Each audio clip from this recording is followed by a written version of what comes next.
Este es Diálogos Eco-Budismo, una serie desde América Latina sobre las conexiones entre ecología y budismo y las maneras como se pueden nutrir mutuamente para contribuir a la preservación de los ecosistemas y la acción ecológica espiritual. En cada episodio discutiremos sobre distintos temas, textos, autores o autoras que nos despiertan nuevas reflexiones, miradas o proyectos concretos para el desarrollo de comunidades budistas sostenibles en el tiempo. Hola a todos, hola a todas, estamos muy contentas de nuevamente estar presentes aquí en un nuevo podcast de LEV, esta vez con un gran querido que nos acompaña, que es parte también del laboratorio Ecobudismo. Pero antes de presentar a nuestro querido Juan Pablo, quisiera comentarles también de qué se trata este laboratorio Ecobudismo, que emerge a partir de unas jornadas que se hicieron el año pasado y que desde ahí un grupo de personas que estamos interesados en temas, de budismo y ecología, hemos querido crear este espacio para generar una especie de red ejecutora, colaboradora, creativa, participativa también, que permita analizar nuevas interpretaciones e ideas con bases budistas y también interactuar con diversas entidades culturales, científicas, académicas, educativas, etcétera, que puedan también dialogar y ejecutar proyectos y programas ecológicos en las sangas. Así es que bueno, no voy a seguir explicando y desarrollando lo que es LED, más bien los invito y las invito a que entren a nuestra página web laboratorioecobudismo.com, donde puedan ver todas las actividades que estamos realizando. Y vamos a seguir ahora con la actividad que nos reúne hoy día, esta mañana, con nuestro querido Juan Pablo Restrepo. Juan Pablo estudió filosofía en la Universidad del Valle, Cali, Colombia. Ha enseñado por más de 15 años yoga y meditación. Él es practicante de budismo en las tradiciones indo-tibetanas y zen, y también es representante para Sudamérica de Global Peace Initiative for Women, organización que crea diálogos y encuentros entre líderes espirituales y jóvenes ambientalistas. Juan Pablo también es estudiante de doctorado en filosofía por la Universidad de Buenos Aires y actualmente está investigando temas relacionados con el antropoceno, la catástrofe ecológica y la manera en que ésta afecta las narrativas espirituales. También nuestro querido Juanpa es miembro activo del Núcleo Etnografía Amerindias, dirigido por la doctora Florencia Tola, y del grupo de estudios posthumanos dirigidos por Gabriela Valcarce. Actualmente Juan Pablo vive en Epuyén, un lugar en la Patagonia Argentina, donde construye junto con su pareja Jade Sibori un espacio de encuentros, retiro y actividades que aporten a la sanación y liberación del humano y la tierra, un lugar que han llamado Gaia Refugio. Muy bienvenido, querido Juan Pablo, ¿cómo estás? Hola, Elvira. Bueno, muchas gracias por la invitación. Gracias a ti por estar. Ojalá que nos vaya bien con las conexiones. Juanpa, como está en la Patagonia, a veces Total. llegan tormentas. Así es que lo vamos a tener aquí esperando que toda la conexión funcione bien. Juan Pablo, bueno, tú sabes que la invitación ha sido principalmente en relación esta vez a lo que fue tu participación en la COP de este año, que se celebró en la ciudad de Cali, en Colombia, y tuvimos también la oportunidad de que tú como miembro de LEV puedas estar ahí presente. Y bueno, cuéntanos un poquito primero cómo nace tu interés en participar en la COP de Cali y cuáles fueron tus percepciones en torno a los acuerdos o medidas para el año 2030. Bueno, primero explicar un poquito el contexto de las COP, que quizás hay algunos oyentes que no lo conocen. Las COP son las conferencias de las partes y se hacen, estas particularmente las COP sobre biodiversidad son organizadas por Naciones Unidas para discutir temas relacionados ya sea sobre biodiversidad o sobre cambio climático. Entonces hay una COP anual que se realiza para discutir temas sobre cambio climático específicamente. Este año fue en Azerbaiyán, fue justo después de la de Cali. La de Cali es una reunión bianual, se hace cada 2 años, donde se tratan temas específicamente sobre biodiversidad. Eh, ¿Qué interés tengo yo de participar? Varios intereses. Primero, me ha interesado desde hace ya un tiempo, como decías, el tema del antropoceno, el tema de la nueva era geológica producida por esto que llamamos humanidad, y los impactos que ha generado ciertas actividades humanas en el mundo, en la naturaleza. Y las COP son un lugar donde se concentra eh, diferentes movimientos sociales, diferentes agrupaciones científicas, diferentes iniciativas, más allá de las negociaciones, ¿no? Vamos a hablar un poquito de eso. Entonces, por un lado, el encuentro masivo y concentrado de personas que están trabajando en temas relacionados ya sea con biodiversidad o cambio climático, pues es muy nutritivo para, pues para aprender, para estar atento, ¿no? A lo que se está hablando, a los debates que se están generando. Y está, entonces esos son más los espacios que dan las COP a la sociedad civil, a los científicos, a los movimientos sociales. Está en ese mismo lugar, se encuentra el tema de las negociaciones, que es algo a lo cual yo no suelo prestarle mucha atención cuando voy, porque ya requiere un lenguaje bastante técnico. Entonces, a mí principalmente lo que me llama y lo que me interesa de participar de las COP no es tanto estar atento al tema de las negociaciones, lo cual considero que es súper importante, fundamental, pero no es mi interés particular, sino ver qué debates se están dando en la sociedad civil, qué debates públicos se están abriendo, qué debates científicos se están dando, y las alianzas que se pueden crear, ¿no? Yo creo que las COP, tanto de cambio climático como de biodiversidad, son lugares de conexiones, son lugares de crear puentes, de crear alianzas. Entonces, estar atento a qué alianzas se pueden crear, estar atento a los debates que están emergiendo, es como mi principal interés de participar en estas COP. Vale, vale, gracias Juanpa. Y con respecto justamente a esta necesidad, un poco más bien interés en generar estas alianzas, ¿viste ahí alguna comunidad? ¿Cómo funcionan las comunidades religiosas en torno a la participación en la COP? ¿Ves comunidades budistas a propósito de esto de que somos el Sí. laboratorio cubano presente en estos acuerdos? En fin, a ver si nos puedes contar un poquito de eso. En particular en esta COP de Cali se creó desde Colombia algo que se llamó la Plataforma de Ecoespiritualidades. Y esta plataforma reunía líderes espirituales de diferentes tradiciones, entre los cuales estaba una persona representando el centro, el Templo Zen de Bogotá. Eh, Creo que la cuestión de fondo es qué pueden aportar las comunidades. O sea, en estos ámbitos se les dice tradiciones de fe, ¿no? Como, o comunidades de fe, faith communities. Generalmente se le denomina a las agrupaciones espirituales o religiosas que participan. Que tenemos como un grupo de comunidades religiosas o espirituales que participan en estos ámbitos, y por el otro lado tenemos la fuertísima presencia, y sobre todo eso se dio de manera muy visible en Colombia, en Cali, la participación de las comunidades indígenas, que cada vez es, yo creo, más determinante, es más fuerte, y que creo que tiene mucha más presencia y mucha más fuerza, desde mi punto de vista, que las tradiciones espirituales. Llevan en estos diálogos, llevan ya mucho más tiempo que las tradiciones, entre comillas, espirituales o religiosas, o como queramos llamarla.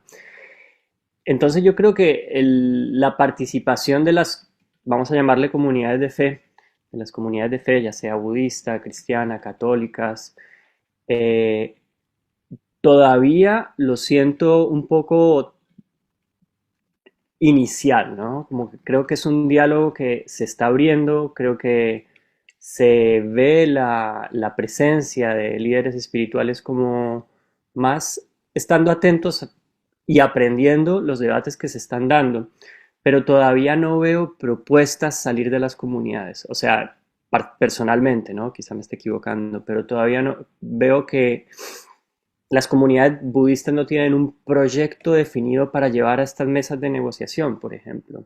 Sí, como te digo, crear alianzas y estar atento a los debates y aprender, pero ya a nivel propositivo, siento que percibo, ¿no? Que las comunidades de fe todavía están en un lugar bastante incipiente con respecto a las negociaciones y a los debates que se dan. Creo que nos hace falta formarnos un montón, eh, no solamente formarnos a nivel espiritual, sino a nivel de estos debates públicos que son a veces demasiado técnicos, ¿no? Porque, por poner un ejemplo, en la COP de Cali, gran parte de lo que se discute es cuánto van a transferir los países industrializados, ¿no? Que han acabado con sus bosques y que siguen acabando con sus bosques en los países en desarrollo o países que todavía tienen diversidad biológica, ecológica y cultural, cuánto van a transmitir, cuánto van a transferir de recursos económicos. Y ese es todo gran parte del debate que se da en estas negociaciones.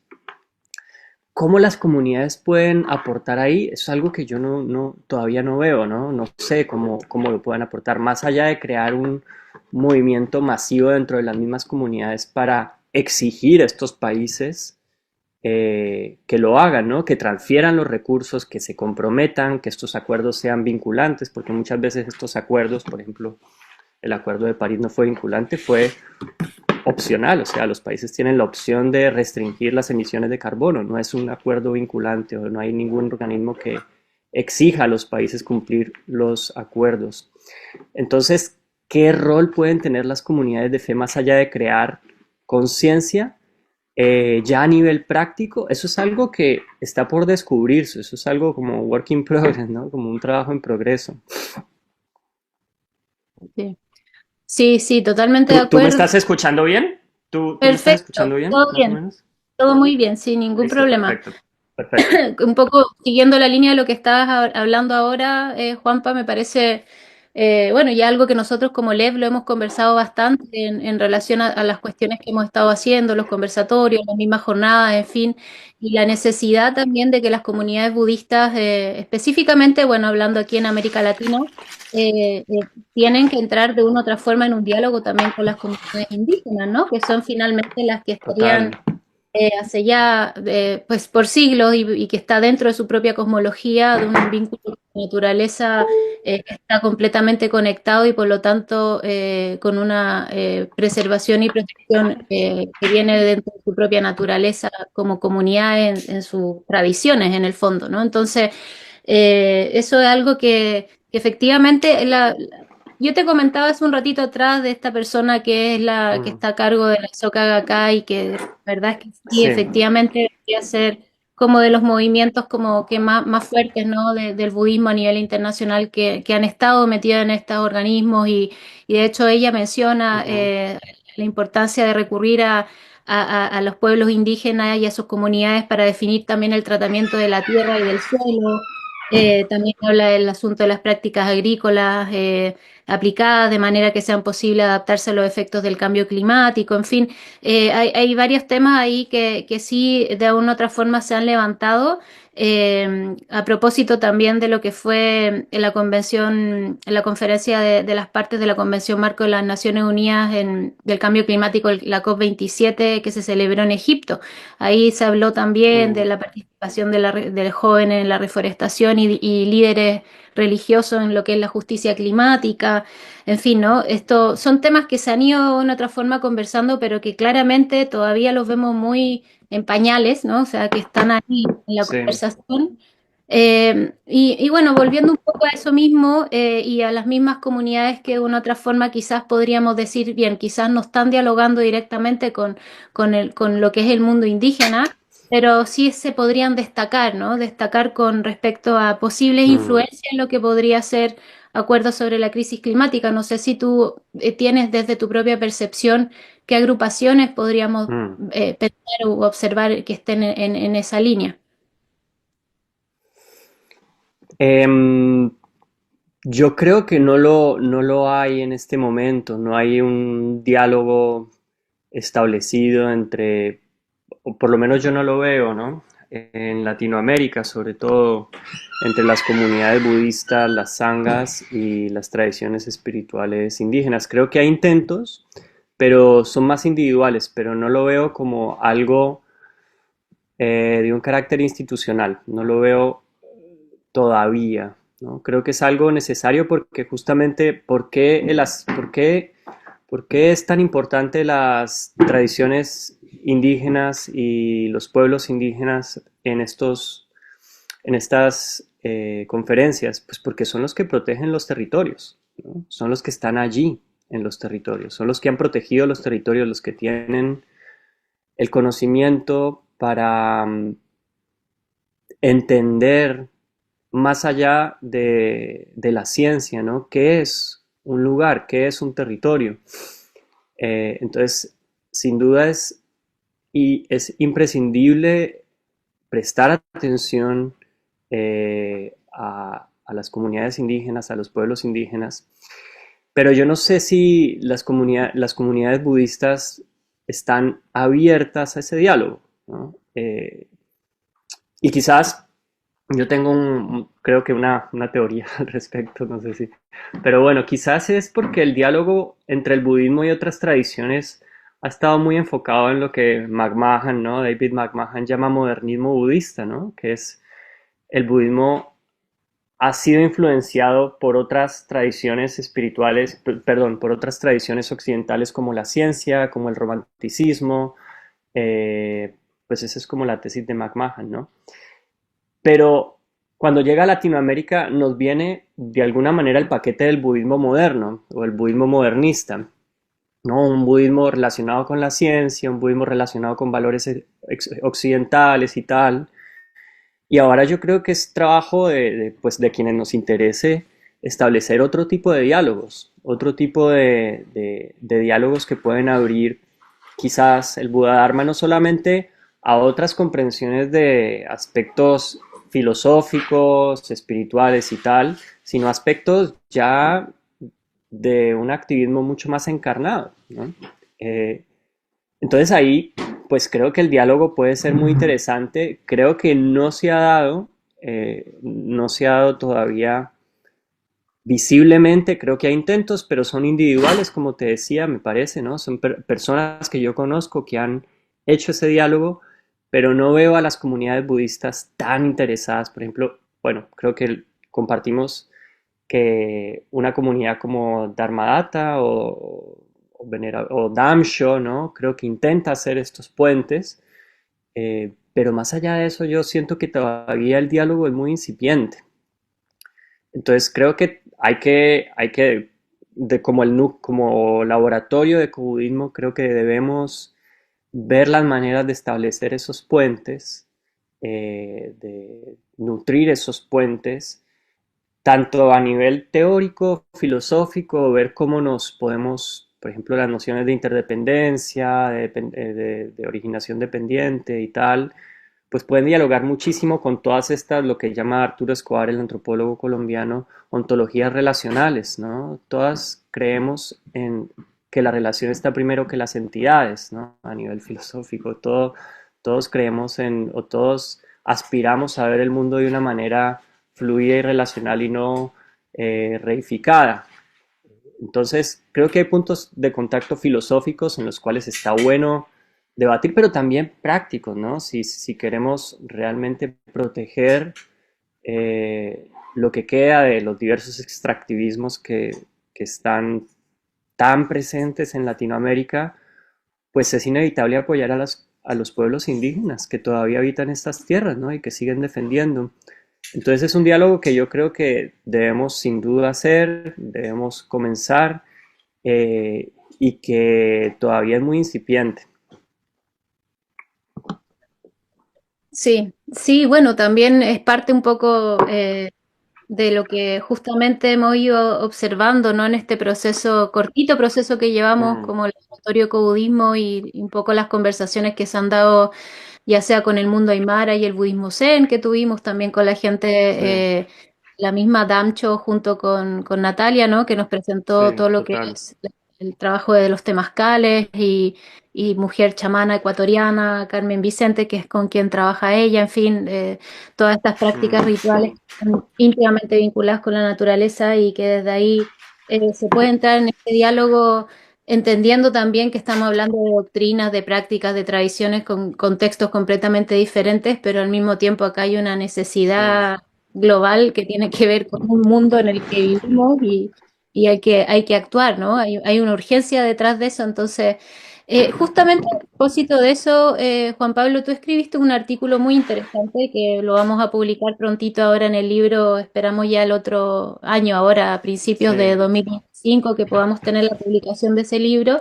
que habla sobre el cuerpo territorio y algo que también a sí, propósito de cómo desde ahí, dando el ejemplo, ¿no? Del cuerpo territorio, con esta bajada más hacia quizás interpretaciones doctrinarias budistas, que tú mismo lo vas haciendo también en el artículo, de eso una posibilidad, porque acá es entrar en un diálogo, no solo que el budismo abra, ¿no? A estos diálogos, sino que también las comunidades indígenas se abran al diálogo con el budismo, o sea, tiene que haber ahí una total, total, reciprocidad. ¿Cómo observa eso? Y te pongo el ejemplo del totalmente. cuerpo territorio, como si puedes hablar un poquito de eso muy por encima Mm. y cómo podría ser un ejemplo a seguir desde esa perspectiva. Em, bueno, yo en el artículo menciono como dos posibilidades de puentes para dialogar con tradiciones y pueblos indígenas, y es esta noción surgida de no solamente de los pueblos indígenas, sino de los ecofeminismos, que se llama cuerpo-territorio. A nivel muy básico, es la comprensión de que el cuerpo no se limita a la epidermis, a la piel, ¿no? Sino que el cuerpo puede estar compuesto de lagos, de montañas, de aire, ¿no? Que es en general como creo que esta visión reducida de un cuerpo encapsulado, pues es una visión muy separatista, moderna, occidental, ¿no? Estas nociones de cuerpos más extendidos, pues no solamente lo han tenido tradiciones indígenas por todo el mundo, sino en otros momentos de la historia, ¿no? Comprendernos como cuerpos, yo a veces le llamo cuerpos porosos, comprender que el cuerpo va más allá, ¿no? Pero lo que es interesante para mí de la noción de cuerpo-territorio, y es algo que planteo en el artículo, es que la noción de cuerpo-territorio nos lleva a habitar un lugar de práctica vital, que no niega la vitalidad y que no niega la materialidad. Y entonces ahí es donde yo entro un poquito en debate con ciertas comprensiones budistas donde de lo que se trata es justamente de trascender el cuerpo hacia una conciencia casi que inmaterial, ¿no? Que no tiene relación con las condiciones materiales de existencia. Entonces ahí yo pongo en tensión justamente a través de ciertas reivindicaciones indígenas de considerar el cuerpo como algo abierto, como algo no separado, lo pongo en tensión con esta idea en cierta medida trascendentalista de ciertas comprensiones del budismo, y hago este énfasis en ciertas comprensiones del budismo porque creo que no todos los budismos hablan de una manera trascendentalista, pero sí los hay. Entonces, creo que la noción de cuerpo-territorio nos lleva como budistas, porque yo me considero budista, a revisar nuestras propias comprensiones de lo que es un cuerpo, de lo que puede un cuerpo, como decía Spinoza, ¿no? De lo que realmente puede un cuerpo, de lo que es un cuerpo, y cómo ese cuerpo se compone no solamente de entidades humanas, que eso lo dice muy lindo Thich Nhat Hanh, ¿no? En este libro, bueno, está en el libro de El Zen y el arte de cambiar el mundo, ¿no? Como que mi cuerpo y mi yo está compuesto de elementos de no yo, no yo, ¿no? Entonces el cuerpo está compuesto de montañas, de agua, ¿no? Como que nosotros vivimos aquí y tomamos el agua del arroyo y sabemos que de dónde viene esa agua y cómo ingresa en mi cuerpo y cómo compone mi cuerpo. Y es mucho más fácil poder tener ese acercamiento, pues cuando vives en un lugar del cual dependes intrínsecamente, ¿no? Quienes vivimos en territorio, yo vivo en un territorio en la Patagonia Argentina, un lugar que el pueblo mapuche llama Puel Mapu, que se llama Epuyén, y gran parte de lo que entra en nuestro cuerpo es de la tierra, ¿no? El agua, sabemos el aire, ¿no? Sabemos la comida, ¿no? Que cultivamos. Entonces, ahí familiarizarnos con esta noción de cuerpo-territorio, yo siento que, pues, que exige un poquito de esfuerzo, pero que es un poco más natural.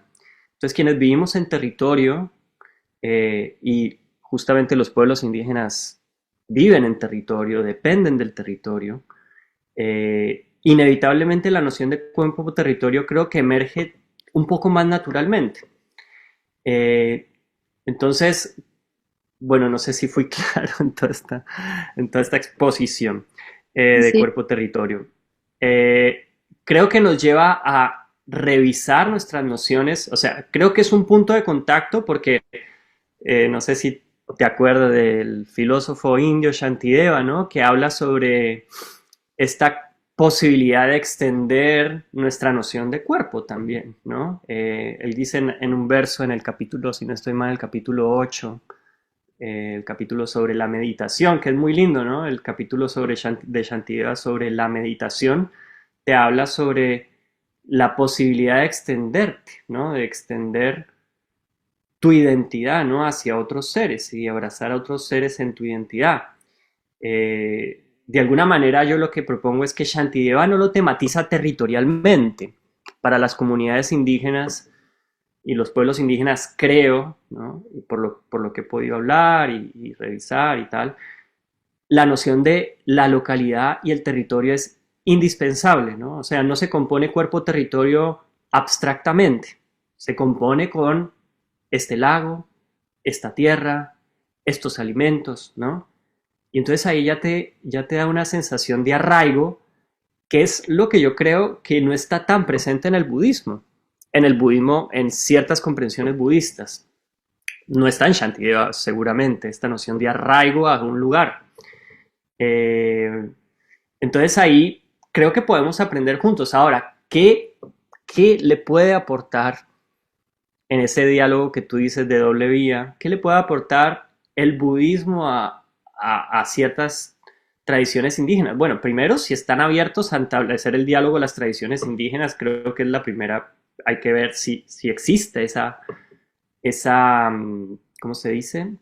Esa disposición, esa apertura al diálogo, esa apertura también pues a aprender de otras fuentes. Eh, en mi caso, yo he podido pues como compartir con algunas comunidades mapuche y algunas personas que se entabla un diálogo y yo creo que uno de los lugares en el que se puede aportar sin duda es que no sería tan budista, curiosamente, pero es por ejemplo en prácticas de bienestar, ¿no? En prácticas de bienestar. Por ejemplo, aprender a relacionarnos con la respiración, ¿no? Aprender a trabajar el cuerpo, desde mi caso, desde el yoga, ¿no? Aprender a relacionarme con lo que decía una mujer que admiro mucho, el sentido político del bienestar, ¿no? Porque el bienestar ha sido cooptado obviamente por el neoliberalismo, por esta industria de la felicidad y tal, ¿no? Que han tematizado tantos sociólogos y pensadoras. Pero, ¿cómo abrir ese sentido político del estar bien?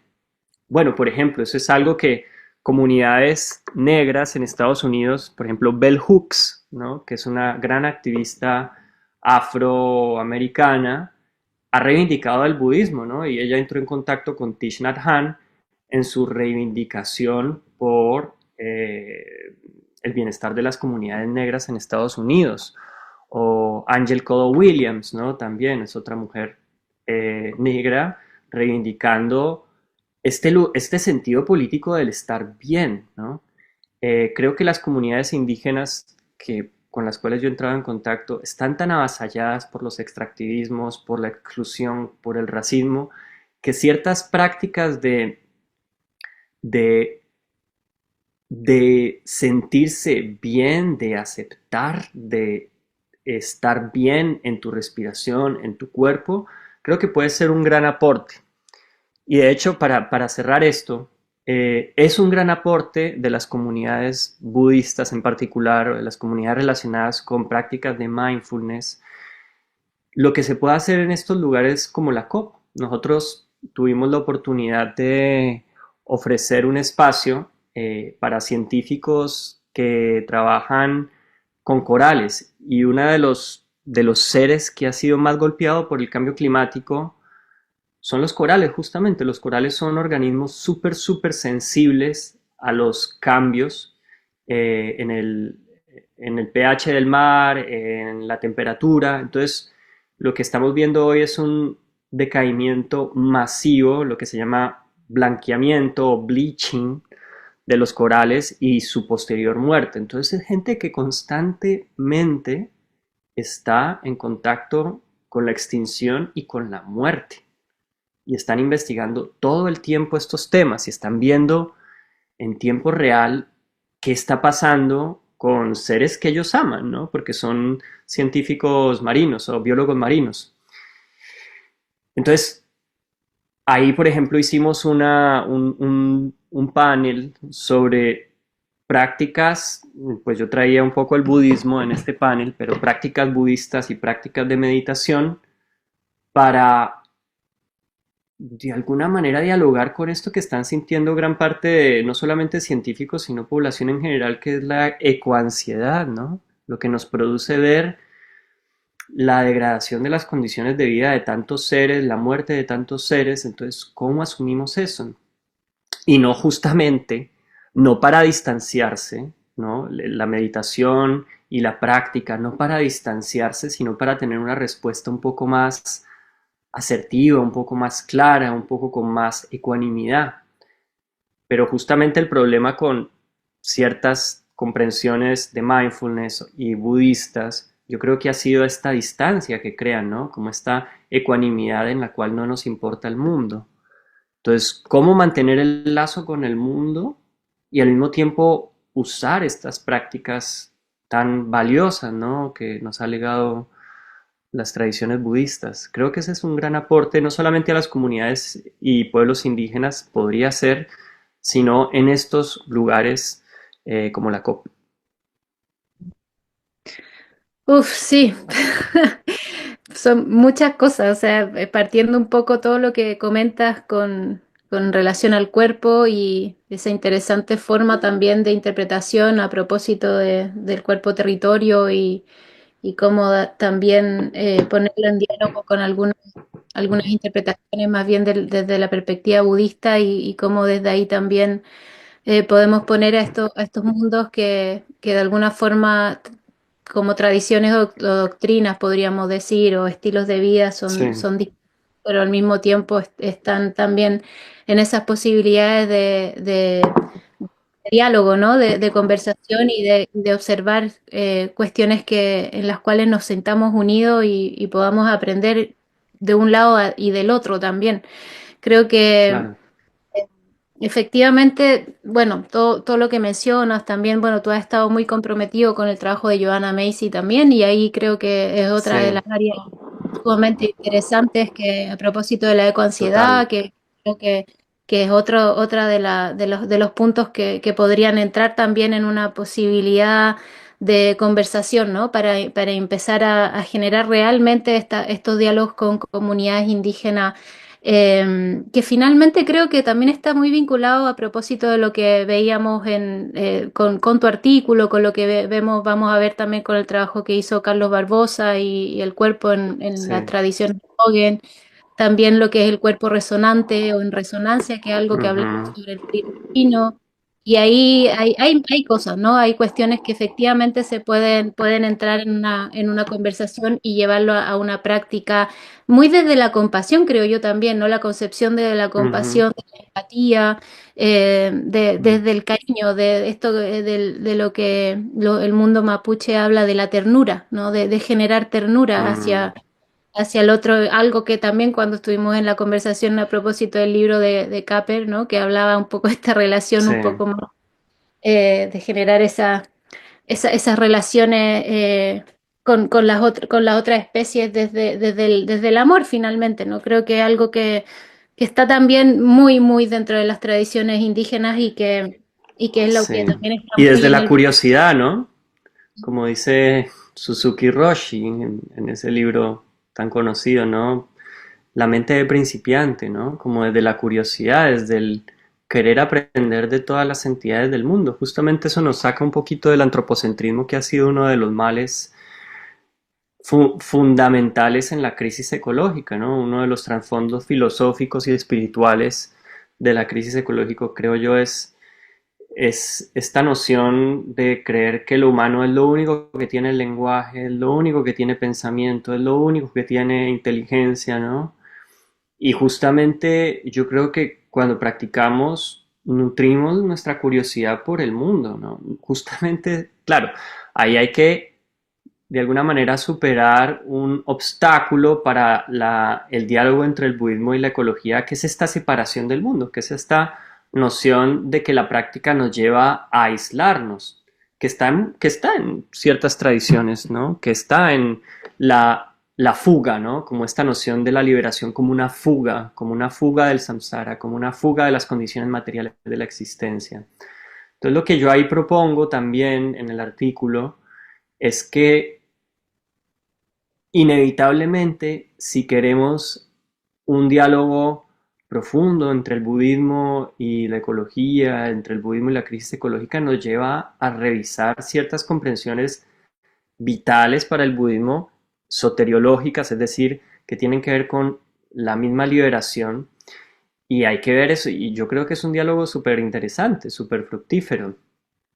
Pero yo creo que uno de los aspectos, como mencionaba, como te mencionaba, ¿no? Como esta curiosidad, ¿no? Como nosotros tenemos esta noción en el budismo de la vacuidad, de que no está cerrado nada, ¿no? De que no hay entidades totalmente estáticas, y eso nos debería llevar, quizás, o podría ser algo que nos lleve a generar más porosidad con el mundo, como atención al mundo. La una de las cosas que uno se da cuenta en estas copas, ahora volviendo al tema de la atención, ¿no? Es como la constante distracción en la que estamos inmersos y cómo estos espacios realmente incentivan el hacer, ¿no? Vas de una conferencia a otra, ¿no? Y vos ves a la gente totalmente quemada, ¿no? O sea, nos vemos a nosotros mismos re quemados. Y uno se pone a reflexionar también en esos espacios, ¿qué acuerdos pueden salir de esto?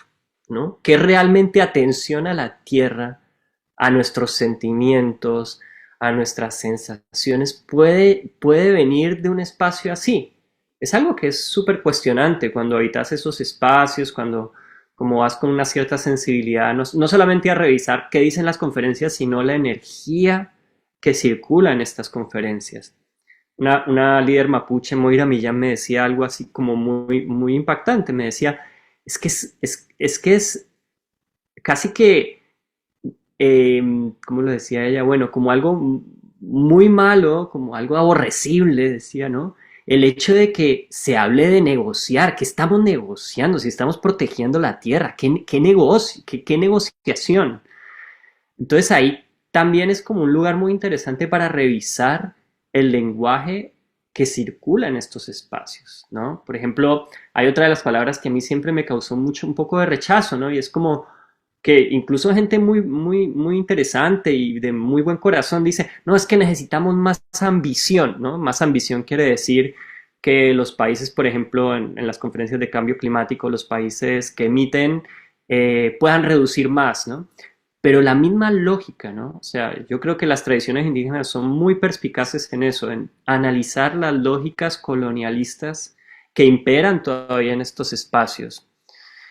Y creo que las comunidades budistas podríamos aprender, ¿no? De revisar esas lógicas, ¿no? A través de nuestras prácticas, ¿no? Yo creo que la práctica de meditación, de parar, de detenernos, nos lleva a ser un poco más atentos, un poco más curiosos de estas lógicas también, ¿no? Que son lógicas que a mí me parecen totalmente funcionales quizás a la destrucción de todo lo que estamos viviendo, ¿no? Mm. Entonces, ya, eso.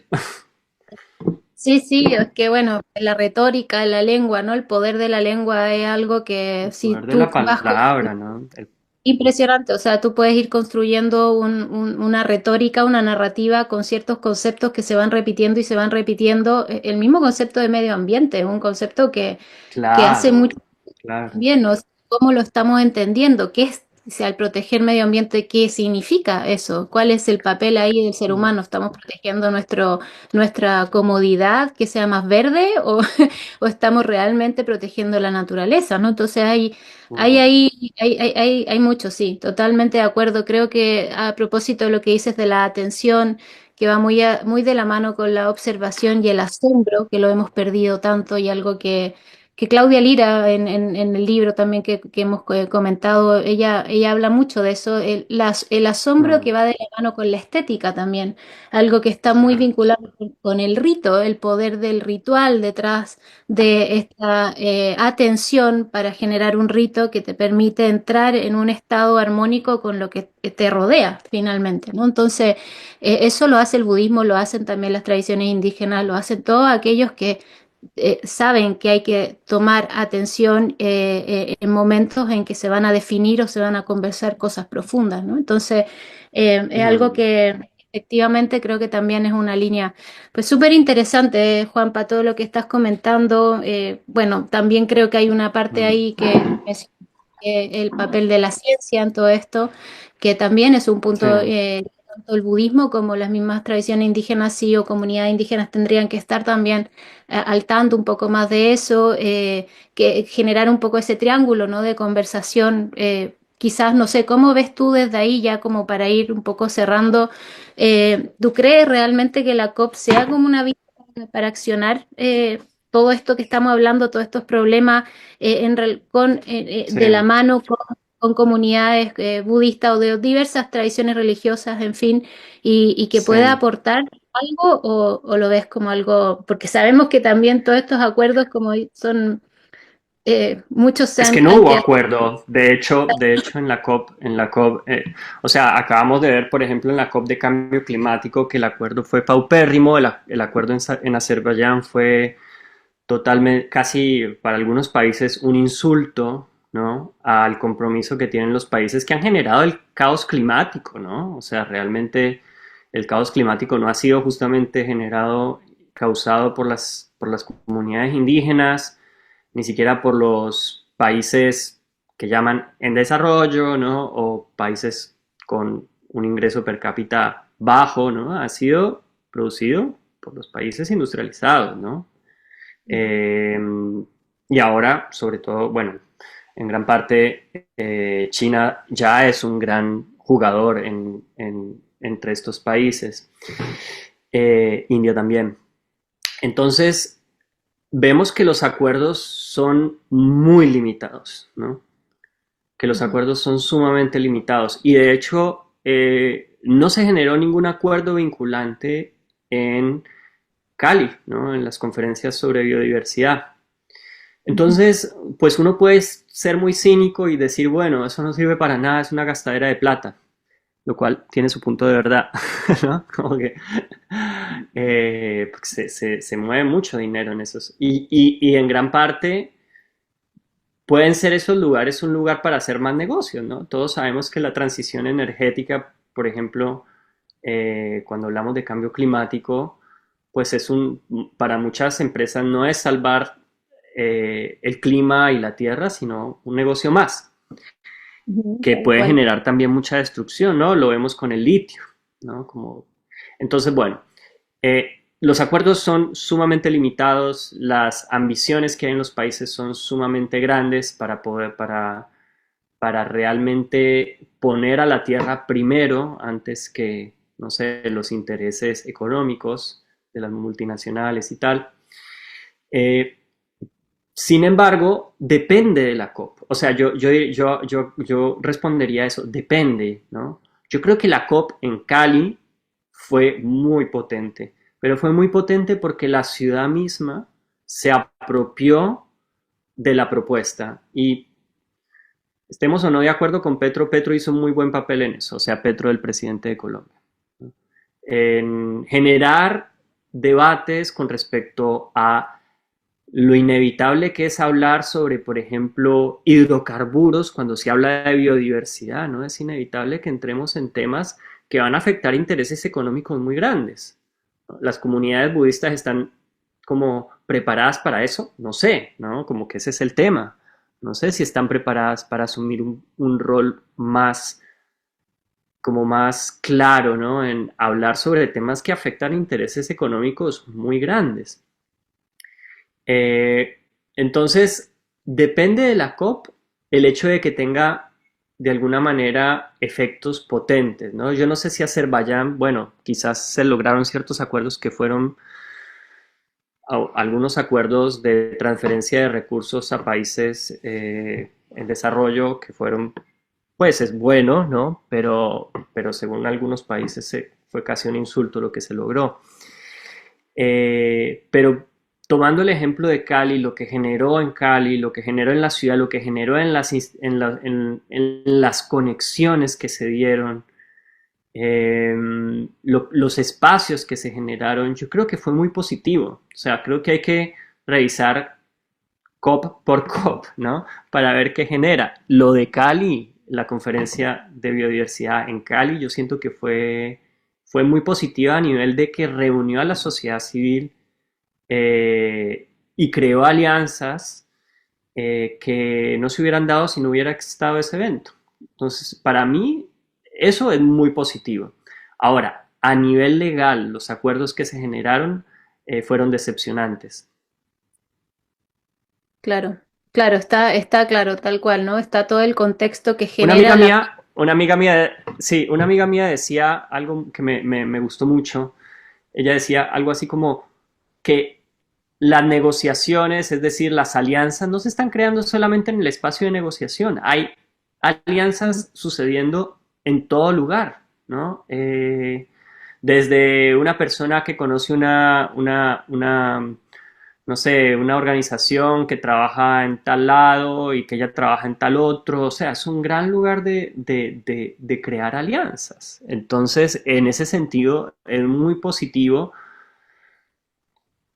En el otro sentido, en el aspecto más oficial de los acuerdos que se logran, realmente uno siente un estancamiento muy frustrante.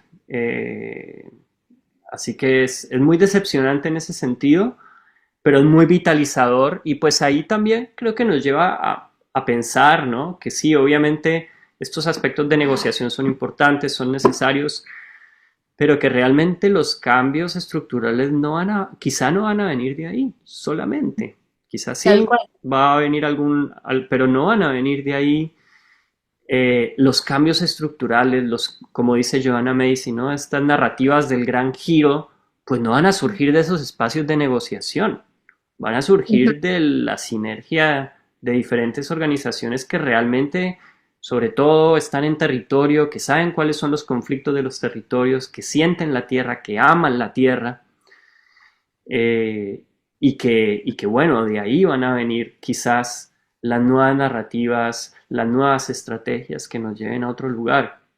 Sí, claro. Bueno, como al fin y al cabo, como casi todo, ¿no? Finalmente las grandes cosas suceden en los espacios donde hay millones y millones de personas que empiezan a moverse, que empiezan a generar otras Sí, cosas y ahí es cuando se viene el estallido, como dice la canción, o sí, directamente estamos pues en movimientos masivos que ya partieron quizás como hormiguitas uno a uno y que después pasaron los años y ya esto no se puede sostener más, ¿no? Que puede ser que por ahí sea que se vayan realmente moviendo estas cosas y como dices tú, que la COP simplemente sirva como una plataforma para generar estos movimientos externos a la COP en sí, que están alrededor de la COP moviéndose más allá del tema legal y que desde ahí pues aportar, ¿no? Y creo que como comunidades religiosas, a lo mejor desde ahí también es que podríamos nosotros como LEV también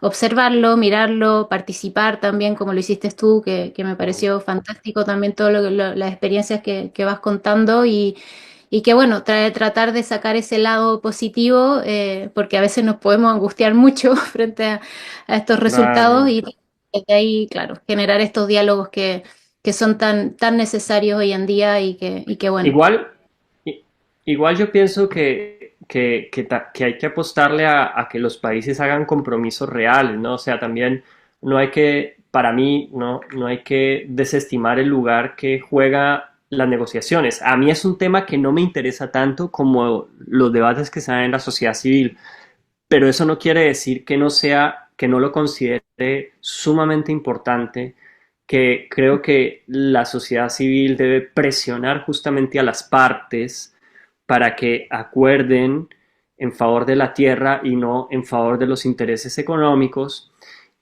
solamente, pero creo que son espacios totalmente necesarios. O sea, hasta ahora pues nos regimos por Estado-Nación, o sea, ojalá no fuera, no fuera totalmente así, pero bueno, es lo que tenemos y hay que presionar para que los acuerdos generen mayor bienestar para el pueblo, para la gente, pero también para la tierra. Entonces yo no desestimaría el otro lado, ¿no? Porque pues también podemos caer como comunidades en una comprensión de, ah, bueno, entonces lo realmente importante es la sociedad civil y lo otro es como el demonio mismo, ¿no? Y no, hay que presionar para que los países realmente logren acuerdos positivos para la tierra, pero Ujú. saber que esas lógicas están demasiado viciadas, ¿no? Y que sin una presión fuerte de la sociedad civil, pues no se va a lograr, ¿no? Que realmente se piense en la tierra. Claro. Porque los países se han sido estructurados, o sea, los estados-nación han sido estructurados con lógicas colonialistas, extractivistas, etc., ¿no? Es como propio de esos lugares que se manejen esas lógicas. Sí, claro. Sin embargo, es lo que hay y hay que Es presionar para que jueguen más a favor de la tierra. tal cual. Bueno, el sentido de urgencia lo pone también, creo yo, la sociedad civil, ¿no? O sea, está claro porque esto Ujú. puede pasar décadas en tratar de llegar a ciertos acuerdos y claro, ahí es donde está toda esta presión y como dices, pues dependemos también de estos estados-nación y Por tratar ahora sí. de decir, ojalá que no más adelante, quién sabe, pero por lo menos ahora hay que a tratar de que algo se resuelva, pero efectivamente esos movimientos en el entorno son cruciales y esperemos que Sí. eso también realmente motive a levantar la urgencia que se requiere hoy en día con los temas de cambio climático y pues de protección y de preservación a la naturaleza para ver cómo vamos avanzando en este No, mundo.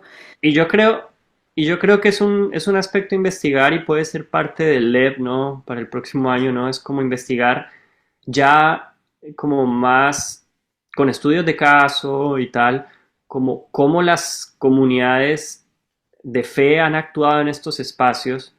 Yo tengo Ujú, una persona que conocí justamente en la COP16 que se llama Gopal Patel, que él ha estudiado mucho esto, ¿no?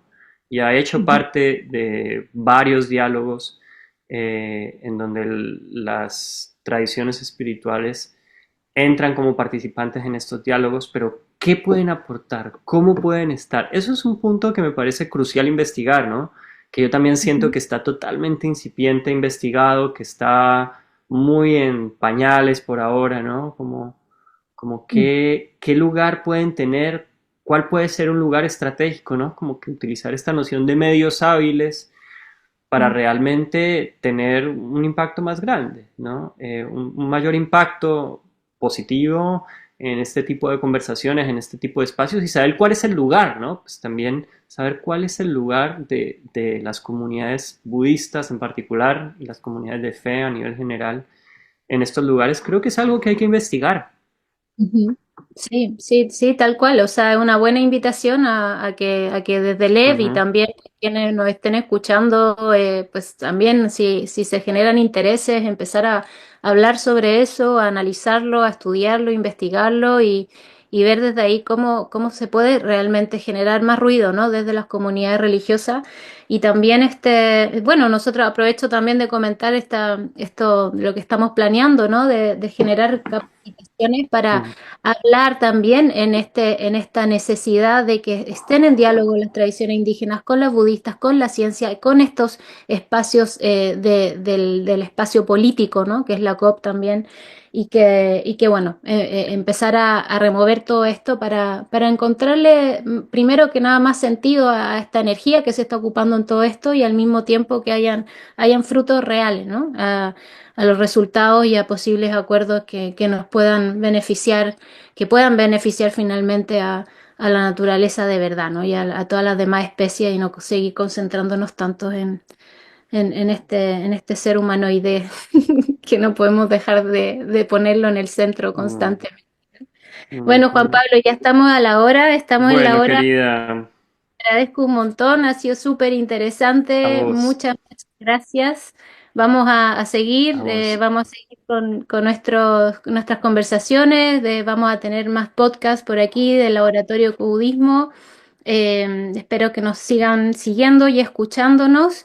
Y nuevamente, gracias Juanpa, no sé si quieras dar unas palabritas y ya vamos cerrando. No, gracias, gracias. También, pues, abrir la invitación de este laboratorio a toda la gente que se interese por temas relacionados con budismo, ecología o espiritualidad y ecología.